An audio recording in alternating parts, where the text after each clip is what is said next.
भद्रज्वालामुखी वैष्णवे अम्बा पालित भक्त राज रचम अम्बाष्टतम्य पठे ब्रह्मलोक कटाक्ष वृक्ष ललिता ऐश्वर्य महव्याहताम अम्बा पावन मंत्र राज पठना तंतीक्ष मोक्ष प्रदा चंद्र रूपी पदेवता भगवती राज राजेश्वरी माई। अरे हट छोड़ा, हमरा का कर रहल बाड़ू? ना छोड़म, हम अपने के पैर ना अरे छोड़म। सुना, उहाँ जाके पकड़, माई के पैर पकड़बू तो सुबुद्धि मिली तोहरा। हमरा माफ कर दी। हम कवन हो धई माफ करे वाला? होने देख, उ माई से याचना कर, पति के बात ना मान के रेखा पार कैले रहूनु, यह लागी अग्नि कुंड में जल के प्रायश्चित करे पड़ल रहे। दयावान है उ, उनकर चरण के छुआ, पति के निंदा के लागी उनकर चरण के छुओबू तो तोहरा मुक्ति मिली। हाँ? शायद एकर अकल ठिकाना आ गेल बा। ई का हल्दी लगा रहल बाड़ू? तका कसरत कर रहल बाड़ू? चुपचाप प्रणाम करके हिवा आ जा। क्षमा करी माई।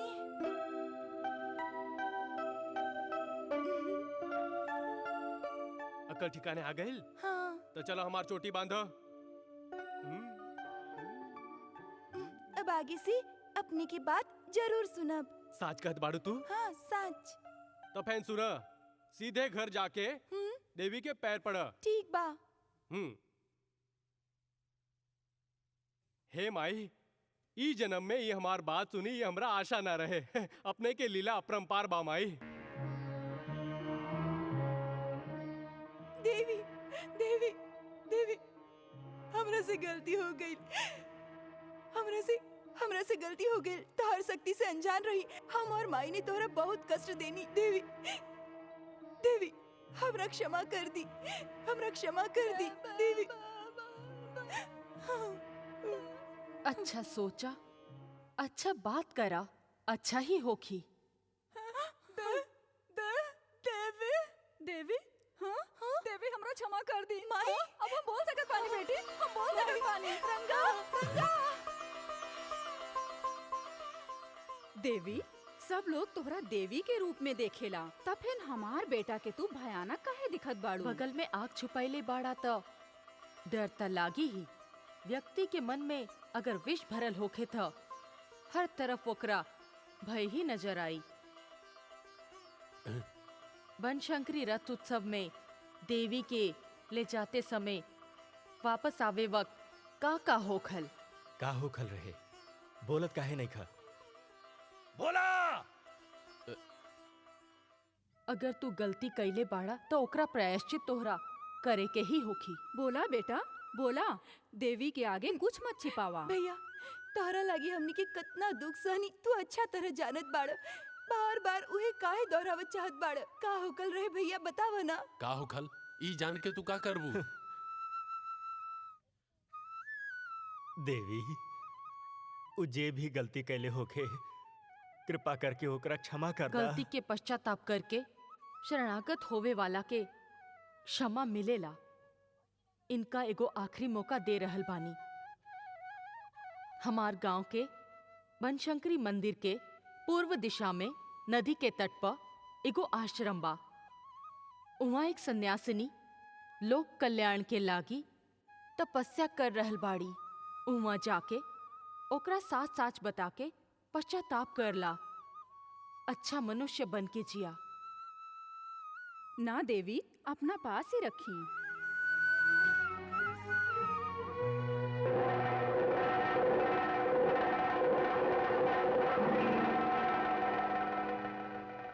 हे माई श्रवणी, अपने के प्रसाद के थाली के आपन पास खींचे वाला उ कपटी तांत्रिक के अहंकार के खत्म करे जा रहल बानी हम।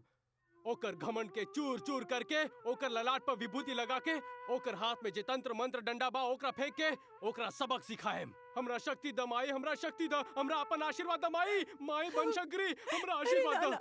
अपनी जीत मत करी, हमार बात ते सुनी। अपन हाथ से हमार मांग के सिंदूर मत मिटाई।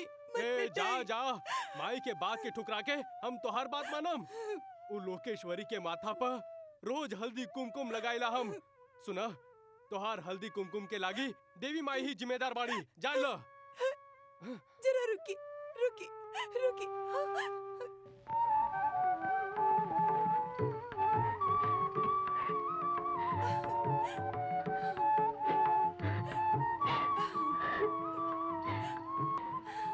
शक्ति द, शक्ति द।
हमरा आशीर्वाद दी,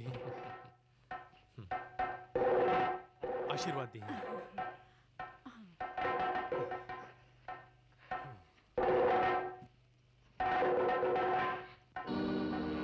जय गंगा महादेवी। आज तक हमरा चुनौती देवे वाला ई दुनिया में केहू नहीं खे। महाजनों, अपने सभी बालक के बात में आके बहुत उत्सुक हो रहल बानी।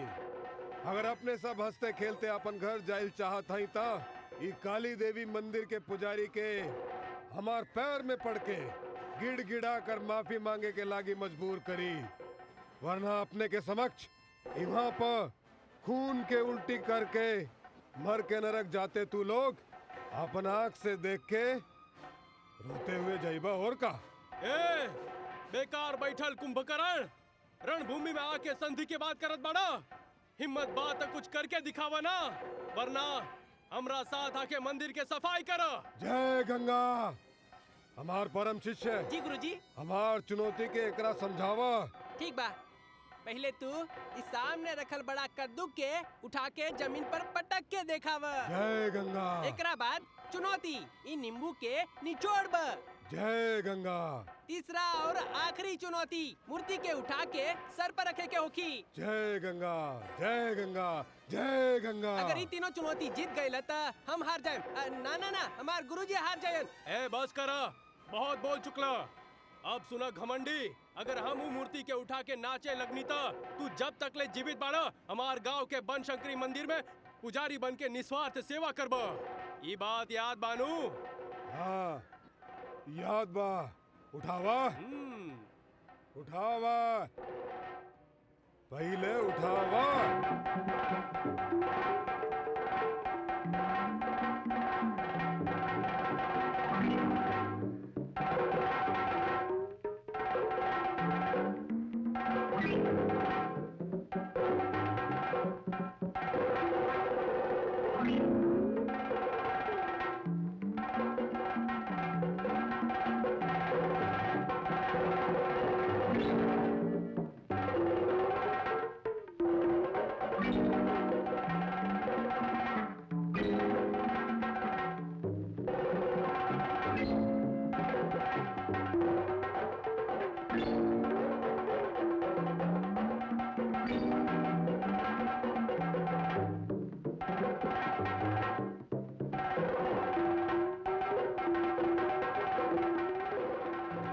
हे माई, ये का हो? माई बनशंकरी,